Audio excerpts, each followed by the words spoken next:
तो permanent removal of permanent hardness, long question, important long question define करेंगे permanent hardness को। Permanent hardness is because of sulphates and chlorides of calcium and magnesium, और उन calcium के और magnesium के ions को जो रिमूव करना है that is called water softening. And permanent hard water या permanent hardness of the water can be removed by two methods, number 1 by using washing soda and number 2 by using sodium zeolite. तो सबसे पहले कल हमने washing soda को discuss किया था बेटा, आज हम डिस्कस करने जा रहे हैं बाय यूजिंग सोडियम जियोलाइट। यहाँ तक बेटा अगर प्रीवियस टॉपिक में अगर किसी बच्चे का कोई क्वेश्चन है तो अभी पूछ सकता है। फिर हम आज के टॉपिक को स्टार्ट करते हैं बेटा।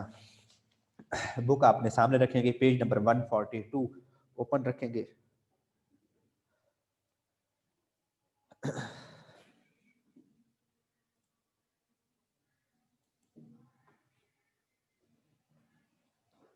अब 23 बच्चे हैं यार, कम हो गए बच्चे आजकल क्लास में।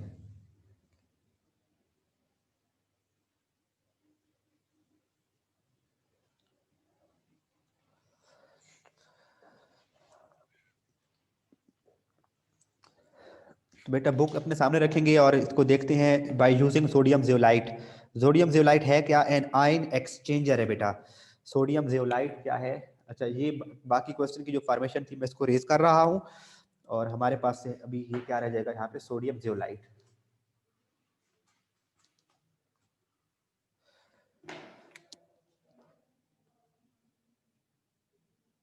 सोडियम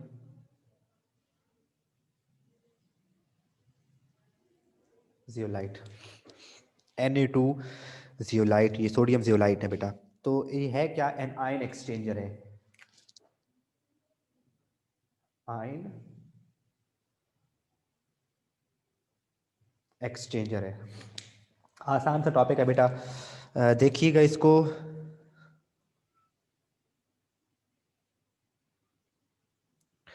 मैं रीड कर रहा हूँ, साथ में फॉलो करेंगे।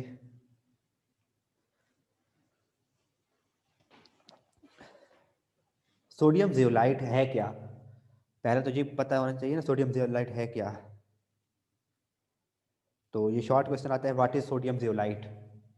शॉर्ट क्वेश्चन आता है, व्हाट इज सोडियम जियोलाइट। तो sodium zeolite is a naturally occurring resin of sodium aluminium silicate. Sodium aluminium silicate का एक नेचुरली अकरिंग रेजन है, sodium aluminium, SI, S capital है, IO3 twice. Sodium aluminium silicate. अब बच्चे पूछेंगे sir naturally occurring raisin का क्या मतलब होता है?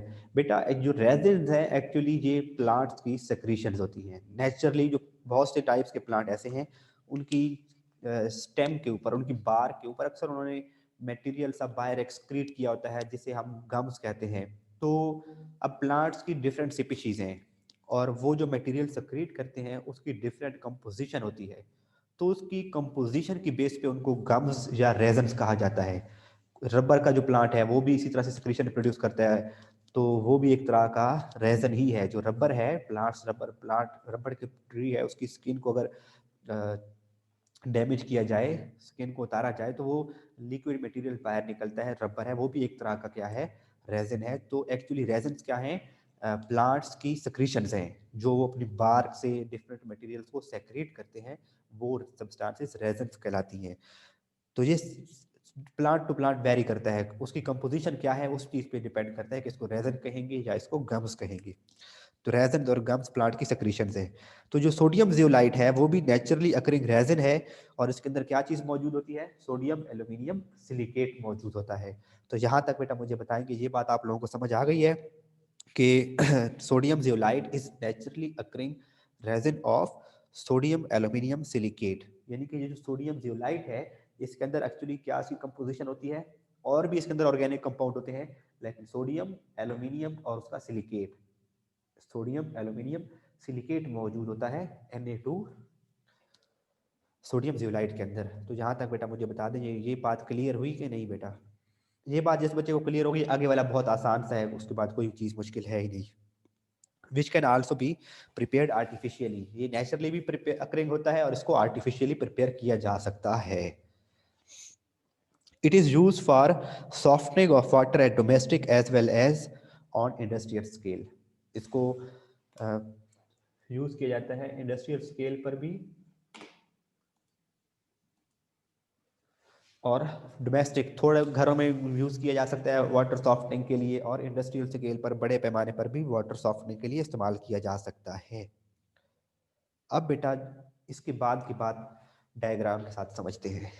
ये है बेटा सोडियम जियोलाइट, इस तरह का स्ट्रक्चर है और इसके अंदर मौजूद हैं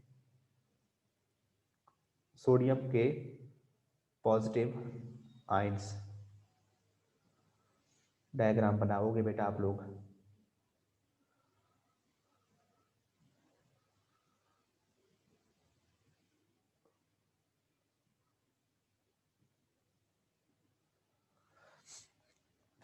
इसमें क्या मौजूद है, ये सारा सोडियम के आयंस मौजूद हैं, यानी कि ये सोडियम जियोलाइट है, इसकी जो भी कंपोजिशन है लेकिन इसके अंदर क्या मौजूद है, सोडियम के आयंस भी मौजूद हैं, सोडियम पॉजिटिव।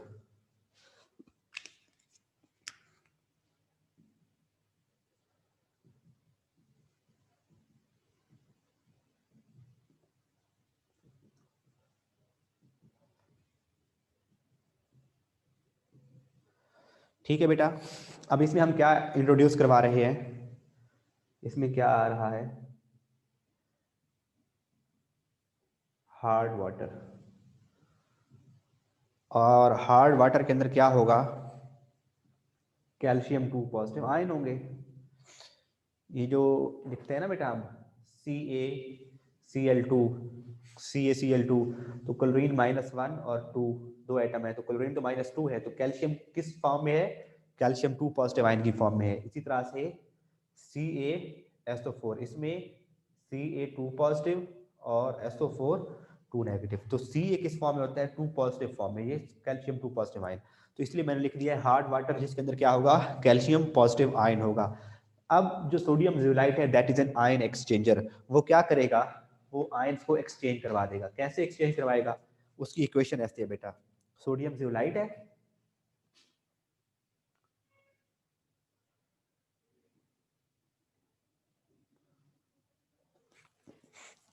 सोडियम जियोलाइट, इसमें क्या ऐड कर रहे हैं, water containing CaSO4, hard water है जिसके अंदर क्या मौजूद है, CaSO4, तो ये सोडियम जियोलाइट आयंस को एक्सचेंज कर देगा। क्या करेगा, सोडियम इधर लग जाएगा SO4 के साथ और ये कैल्शियम इस जियोलाइट के साथ लग जाएगा, तो क्या बन जाएगा, ये बन जाएगा कैल्शियम जियोलाइट, Ca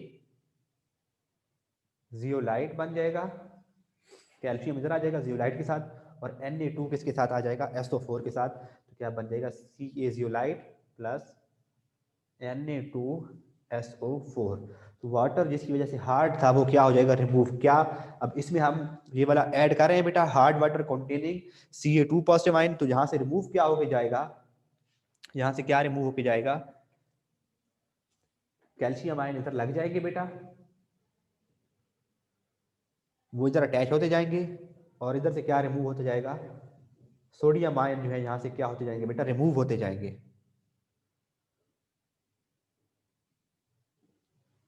पानी गुजरता जाएगा, इसमें से हम पानी, इसमें वो हार्ड वाटर ऐड किए जा रहे हैं, हार्ड वाटर इसमें ऐड होता जा रहा है, तो ये प्रोसेस होता जाएगा, कैल्शियम इधर लगता जाएगा, कैल्शियम जियोलाइट बनता जाएगा। With the passage of time यहाँ पे सारे किसके आयंस आ चुके होंगे बेटा,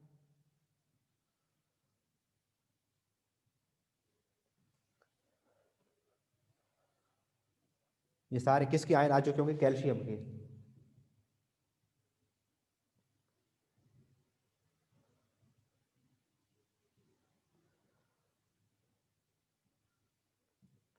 और सारे का सारा जो सोडियम था, जो सोडियम था वो सारा का सारा यहाँ से सल्फेट की फॉर्म में रिमूव हो जाएगा। बेटा आयंस की प्रायोरिटीज होती है ना, कि अगर इस कोई ऐसी चीज हमें मिल जाए, कोई हम इस सब्सटेंस को किसी ऐसी चीज के साथ रिएक्ट करवाएं जिसकी एबिलिटी, जब जो जियोलाइट है वो, उसके दो ऑप्शन आ गए, पहले तो उसके पास सिर्फ सोडियम था, अब जब उसमें से हार्ड वाटर पास हो रहा है जिसके पास कैल्शियम है, तो जियोलाइट के पास दो ऑप्शन है, चाहे तो वो सोडियम के साथ अब बॉन्ड बनाई रखे या फिर कैल्शियम के साथ बॉन्ड बनाई रखे, तो वो उसके साथ अटैच होगा जो ज्यादा स्टेबल हो। तो फिर जियोलाइट कैल्शियम के साथ ज्यादा स्टेबल है, तो इसलिए जियोलाइट सोडियम को कहता है तू जा यहाँ से, और इधर से ये कैल्शियम को निकाल देता है, तो कैल्शियम अटैच हो जाता है जियोलाइट के साथ। तो यहाँ पे वो जियोलाइट के स्ट्रक्चर में कैल्शियम रह जाएगा, और सोडियम जो था बेटा, जितना भी सोडियम था वो इस सल्फेट के साथ यूज होता है, सारा लिक्विड फॉर्म में वाटर के साथ बह जाएगा। तो एट द एंड हमारा सारा जो रेजन है उसमें क्या आ चुका होगा, पोटाशियम आ चुका होगा, और वो जो सोडियम जियोलाइट हमने यूज किया था अब वो क्या बन चुका है, सॉरी कैल्शियम जियोलाइट बन चुका है। और इस तरह से वाटर के अंदर, वाटर में से ये रिमूव हो गए हैं, CaSO4 वाटर में से रिमूव हो गए हैं क्योंकि कैल्शियम आयन इधर ही रह गया है, Cu2 पॉजिटिव आयन इधर ही रह गए हैं, तो वाटर के अंदर Na2SO4 चला गया है, और Na2SO4 की वजह से पानी हार्ड नहीं होता, उसको यूज किया जा सकता है। तो इस तरह से वाटर की हार्डनेस क्या हो जाती है, रिमूव हो जाती है। अब क्या इस तरह से तो हमारा ये जाया हो जाएगा? नहीं, इसको दोबारा रीजनरेट करवाएंगे, उसका भी प्रोसेस आता है। तो जरा पहले देखिए इसका क्या प्रोसेस लिखा हुआ है। when water is passed through the resin, ये जब hard water containing Cu2 positive ion is passed through the resin, sodium ions of the resin are exchanged with the unwanted calcium and magnesium ions. Calcium ion होंगे तो वो भी इधर लग जाएंगे, या मैग्नीशियम आयन होंगे हार्ड वाटर के अंदर तो वो मैग्नीशियम आयन यहाँ पे लग जाएंगे as shown in the figure. और नीचे इक्वेशन लिखता है कि सोडियम जियोलाइट है वो प्लस CaSO4, तो उससे क्या बन जाता है, calcium zeolite plus Na2SO4। Next page पर आए तो वहां पे डायग्राम बनी हुई है, वहां पे इसने इस इक्वेशन के दरमियान एरो से इसको रिप्रेजेंट किया है कि जहां पे इसकी जगह पर क्या लग गया है, कैल्शियम आयंस इसमें अटैच हो गए हैं और सोडियम आयंस क्या हो गए हैं, रिमूव हो गए हैं। उसके साथ प्लस है, इसके साथ सोडियम आयंस क्या हो गए हैं, रिमूव हो गए हैं। सोडियम पॉजिटिव आयन रिमूव हुए और कैल्शियम आयन अटैच हो गए, तो सारे का सारा रेजन क्या हो गया, ऑक्यूपाई हो गया। When resin is fully used up, it can be regenerated by flushing it with concentrated solution of NaCl। अब ये सारे का सारा जो हमारा रेजन था उसमें सारे क्या आ गए हैं, सोडियम की जगह पर अब सारे क्या आ गए हैं, कैल्शियम आयंस आ गए हैं। तो वो कहता है इसको हम रीजनरेट कर सकते हैं। ये कौन सा बच्चा है जिसने कैमरा ऑन किया हुआ है? मोहम्मद उमेर। बेटा हेलमेट पहन के तो क्लास ले रहा है। तो बात ये हो रही थी बेटा कि अब तो सारे का सारा रेजन हमारा ऑक्यूपाई हो गया है, तो क्या हम इसको वेस्ट कर दें? नहीं, इसको दोबारा यूज करवाया जा सकता है, इसको रीजनरेट करवाया जाएगा। इसमें क्या ऐड करवाया जाएगा बेटा, NaCl, यानी कि ये जो कैल्शियम जियोलाइट था, अच्छा ये वाला ऊपर वाला पार्ट बेटा मैं इसको इक्वेशन को रेस कर देता हूं ताकि हम देखते हैं इसको हम रीजनरेट कैसे करवाएंगे। इक्वेशन ये रेस होगी, तो क्या किया जाएगा, वो जो कैल्शियम जियोलाइट है Ca जियोलाइट है, उसमें से क्या ऐड करवाया जाएगा बेटा, प्लस 2NaCl, उसमें से NaCl नमक पानी में डिसॉल्व करके नमक उसमें से पास करवाएंगे। तो अब क्या होगा, जो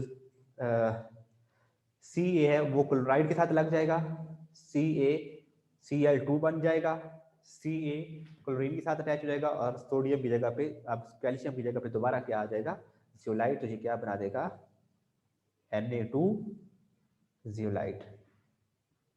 सोडियम जियोलाइट दोबारा रीजनरेट हो गया। इसका मतलब है अगर इसमें से हम सॉल्ट मिला पानी, NaCl मिला पानी इसमें से जब गुजारते जाएंगे तो हमें यहाँ पे CaCl2 हासिल होता जाएगा,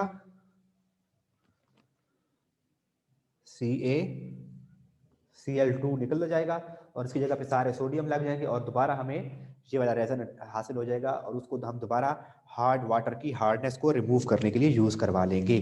तो ये है बेटा removal of hardness of water by using sodium zeolite. तो यहाँ पे बेटा शॉर्ट क्वेश्चन लिखिए, हाउ हाउ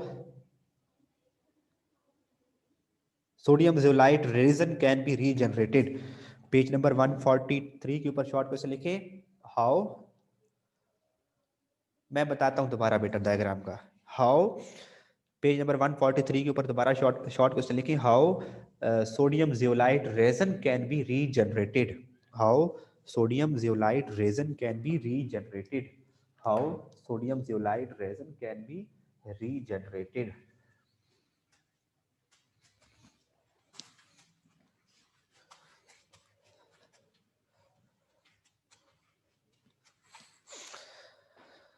एक बच्चे ने कहा डायग्राम की समझ सही नहीं आई, तो मैं दोबारा बता देता हूँ बेटा, तवज्जो से बैठिएगा। जिसको डायग्राम की अभी समझ नहीं आई तो समझ आ जाएगी अभी।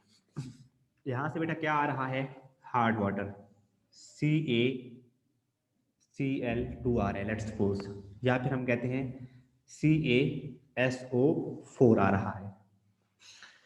CaSO4 के अंदर क्या मौजूद है, 2 पॉजिटिव आयन मौजूद है सोडियम के। ये जब इस रेजर में से गुजरेगा, इस रेजर के अंदर क्या मौजूद है बेटा, Na2 जियोलाइट, सोडियम जियोलाइट। अब क्या करेगा बेटा, कैल्शियम इसकी जगह पे अटैच हो जाएगा, ये कैल्शियम जियोलाइट यहां से रिमूव हो जाएगा और कैल्शियम इसकी जगह पे अटैच हो जाएगा, सो कैल्शियम जियोलाइट। और जो यहां से रिमूव हुआ है, क्या रिमूव हुआ है, Na2, वो इसके साथ अटैच हो जाएगा और क्या बन जाएगा, SO4। इसका मतलब है यहाँ पर जितने भी सोडियम मौजूद हैं, आहिस्ता आहिस्ता वो यहाँ से क्या होते जाएंगे, रिमूव होते जाएंगे in the form of SO4। यहाँ से क्या निकलता जाएगा, Na2 SO4 रिमूव होता जाएगा, आहिस्ता आहिस्ता आहिस्ता करते करते करते 1 2 3 4 5 6 7 8 9 10 11 12 13, ये सारे के सारे सोडियम यहाँ से क्या हो जाएंगे, वाटर के साथ रिमूव हो गए। और जियोलाइट के पास क्या रह गया यहाँ पर, कैल्शियम। इस स्ट्रक्चर के पास क्या रह गया, एक कैल्शियम। करते करते करते सारे यहाँ पे क्या अटैच हो जाएंगे, कैल्शियम। तो हमने ये कहा कि जो हमारा रेजन था वो फुली यूज्ड हो चुका है। अब हमने इसको दोबारा रीजनरेट करवाना है। इसको दोबारा रीजनरेट कैसे करवाएंगे, अब इसमें हम इधर इसको ले आते हैं, इसमें हम NaCl ऐड करेंगे, इसमें हम NaCl ऐड करेंगे। जब NaCl इसमें ऐड होके आएगा, इसमें से गुजरेगा, तो क्या रिएक्शन होगा, ये Na दोबारा यहाँ पे लग जाएगा, यानी कि अभी ये कैल्शियम जियोलाइट बना हुआ है, कैल्शियम जियोलाइट। तो कैल्शियम जियोलाइट में अब कैल्शियम यहाँ से रिमूव हो जाएगा, कैसे, ये CaCl2 बना के, ये इस Cl के साथ ये CaCl2 बना, कैल्शियम चला गया है और कैल्शियम की जगह पर यहाँ पे क्या अटैच हो जाएगा, ये सोडियम Na2 दोबारा यहाँ पे अटैच हो गया। तो ये दोबारा सारा ये न्यू बन गया है, पहले से यूज हो गया था और इसको दोबारा रीजनरेट करवाया जा सकता है बाय फ्लशिंग इट NaCl। इसका मतलब है इसमें से NaCl को पास करवाएंगे तो ये सारे कैल्शियम दोबारा रिमूव हो जाएंगे और कैल्शियम की जगह पे दोबारा क्या आ जाएगा, सोडियम। और हमें यही तो चाहिए था, सोडियम जियोलाइट। और इसमें से दोबारा हार्ड वाटर यूज करेंगे तो हार्ड वाटर इसमें से गुजरता जाएगा, नीचे से सॉफ्ट वाटर रिमूव होता जाएगा और जो कैल्शियम आयंस जिसकी वजह से हार्ड वाटर था वो यहाँ पे स्टक होते जाएंगे, कैल्शियम यहाँ पे रुकता जाएगा और सोडियम उसकी जगह पे निकलता जाएगा। तो ये है बेटा सोडियम जियोलाइट को यूज करके वाटर की हार्डनेस को रिमूव करवाना। जी बेटा अनाया आप बताओ, समझ आई है कि नहीं आई? इनाया बेटे आप भी बताया, आपको समझ आई जो आपने क्वेश्चन किया था? और बॉयज में से किसी को कोई क्वेश्चन हो तो बताएं बेटा।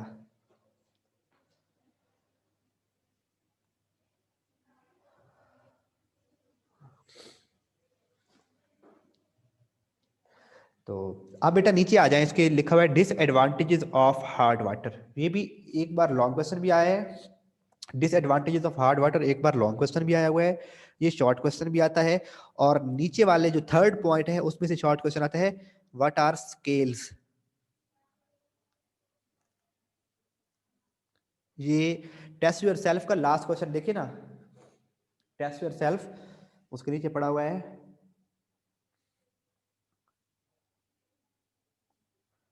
What do you mean by boiler scales, how are they remove, उनको कैसे रिमूव किया जा सकता है, ये शॉर्ट क्वेश्चन आता है। और एक क्वेश्चन आता है व्हाट आर स्केल्स, वो शॉर्ट क्वेश्चन आता है।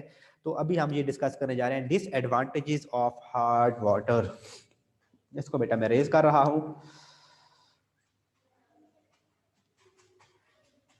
अब आ जाते हैं डिसएडवांटेजेस ऑफ हार्ड वाटर पर।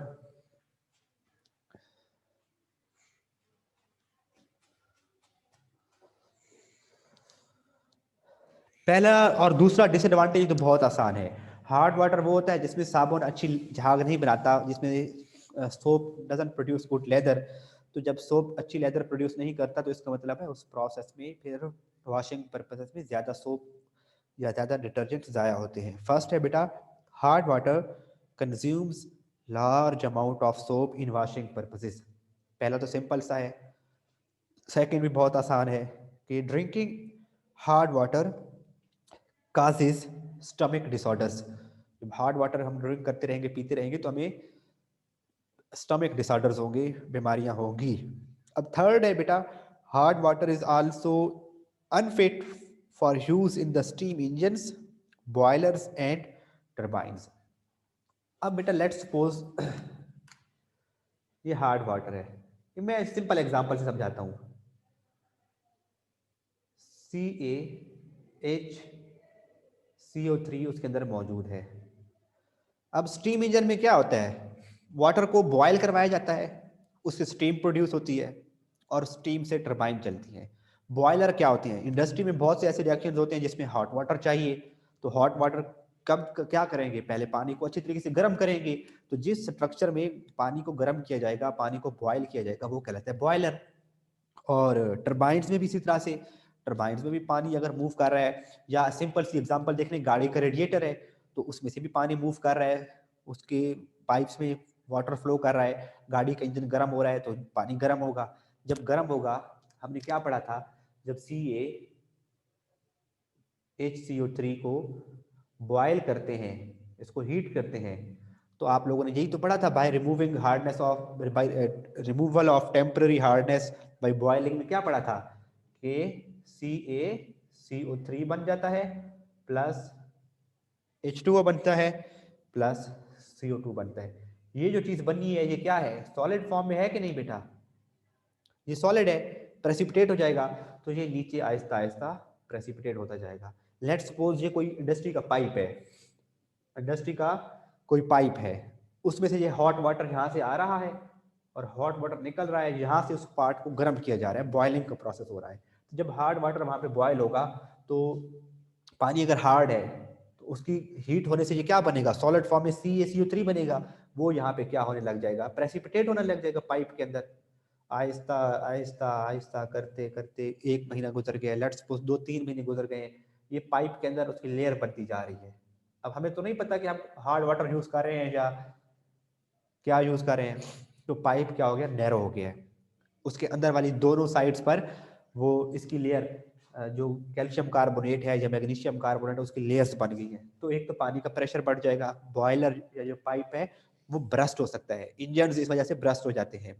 और क्या प्रॉब्लम है, लेट्स सपोज इसको जब हीट कर रहे हैं तो नीचे तो क्या बैठ गया, लेट्स सपोज कोई बॉयलर है, उसको हम इधर से यहाँ से हीट कर रहे हैं, अब नीचे वाली साइड पे तो क्या बैठ गया बेटा, ये CaCO3, संगमरमर, लाइमस्टोन, CaCO3 की यहाँ लेयर बन गई है। अब इस वाटर को हीट करना क्या हो जाएगा, ये सारा पानी है, यहाँ से स्टीम बन के जानी है, इस स्टीम को आगे यूज करना है हमने। अब इसको हीट करना क्या हो जाएगा, मुश्किल हो जाएगा ना बेटा, क्योंकि पहले तो हम इसको हीट कर रहे थे, डायरेक्टली हीट पानी में जा रही थी और वाटर जो है वो बॉयल हो रहा था। अब क्योंकि नीचे उस बॉयलर में कैल्शियम कार्बोनेट की लेयर बन गई है, तो इसको हीट करना, अब ज्यादा हीट करना पड़ेगा, क्योंकि ये तो बैड कंडक्टर है इलेक्ट्रिसिटी का, हीट का, तो हीट को यहाँ से गुजर के वाटर तक जाना मुश्किल, तो ज्यादा एनर्जी जाया होगी। तो इनको कहते हैं बॉयलर स्केल्स कहते हैं, इनको स्केल्स कहते हैं, जो नीचे बैठ जाते हैं ना बेटा, इसके सालोबल इनसॉल्युबल कार्बोनेट्स की जो लेयर बन जाती है, इसे स्केल्स कहते हैं। और इसका डिसएडवांटेज क्या है कि बॉयलर्स वगैरह फट सकते हैं और ज़्यादा एनर्जी वेस्ट होती है। अब ज़रा रीड करते हैं तो देखते हैं आपको समझ आती है कि नहीं आती।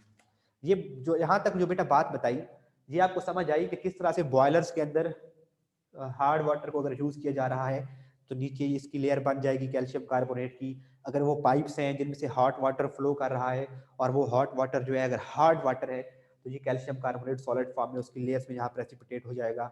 इस बात की समझ आ गई है आप लोगों को, बताइएगा बेटा जरा।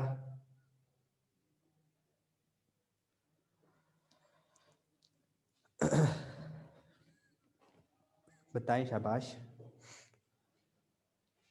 अब बेटा इसको रीड करते हैं तो बहुत आसान हो जाएगा। कहते हैं hard water is unfit for use in the steam engines, boilers, boiler is the object where water is being boiled in industry and turbines because insoluble calcium and magnesium salt deposit inside. ये insoluble जो उसके salt हैं, ये जो insoluble, अब बेटा यही तो मसला है ना, इन्हीं को हम स्केल्स कह रहे हैं, जो इनसॉल्युबल सॉल्ट्स की नीचे लेयर बन गई इनको स्केल कह रहे हैं। तो क्या होगा, इस वाटर को हम हीट कर रहे थे, बॉयल करना था, अब नीचे तो पत्थर की लेयर बन गई है, अब इसको बॉयल करना मुश्किल होगा, ज्यादा हीट देना पड़ेगी, एनर्जी वेस्ट होगी। बॉय अगर पाइप्स के अंदर इस तरह से लेयर बन गई है तो ये ब्रस्ट हो सकता है। 1 मिनट बेटा।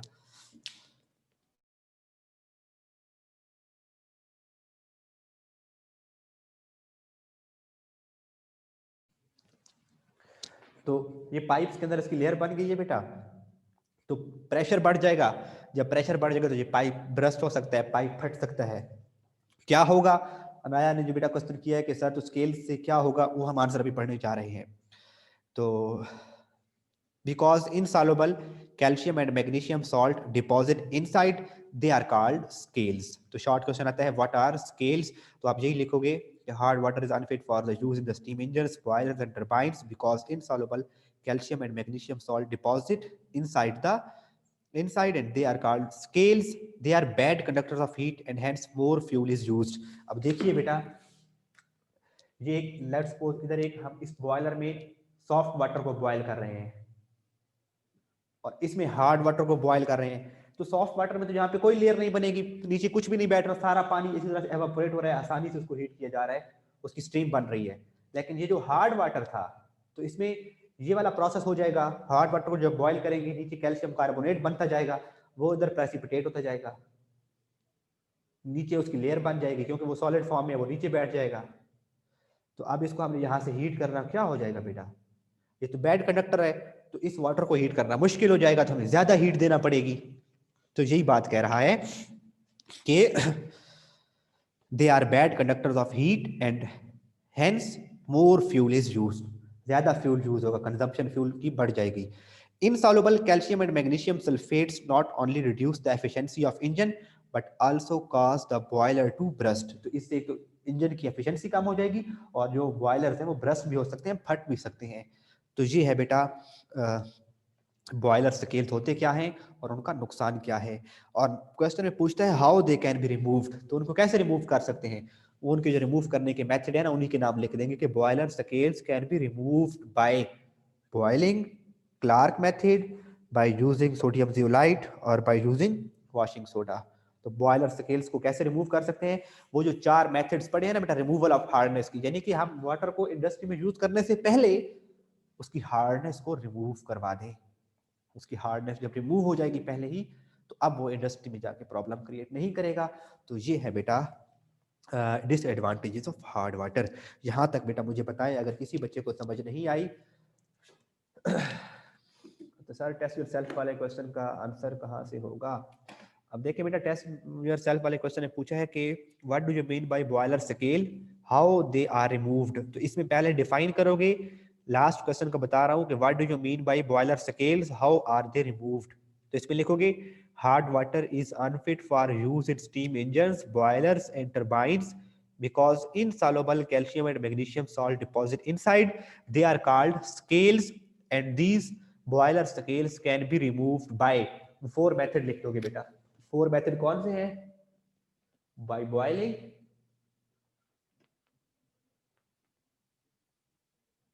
सेकंड है क्लार्क मेथड, थर्ड है washing soda bye using washing soda, और फोर्थ है जो अभी आज पढ़ा था सोडियम जियोलाइट।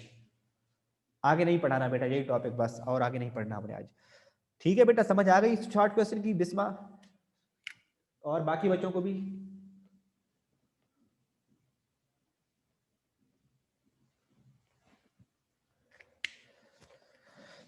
तो अच्छा, उसके बाद भी देख लें how sodium zeolite softens water, तो वही सोडियम जियोलाइट वाला उसमें लिखेंगे, इक्वेशन तक लिखेंगे उसमें।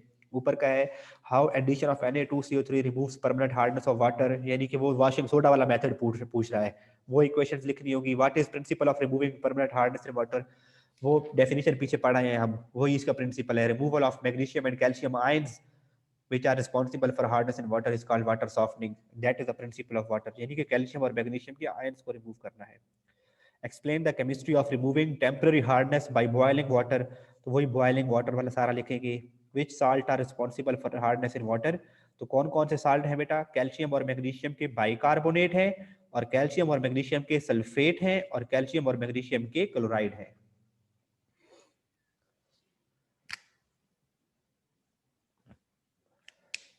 ठीक है बच्चों, तो ये था हमारा आज का टॉपिक। कल इंशाल्लाह हम स्टार्ट करेंगे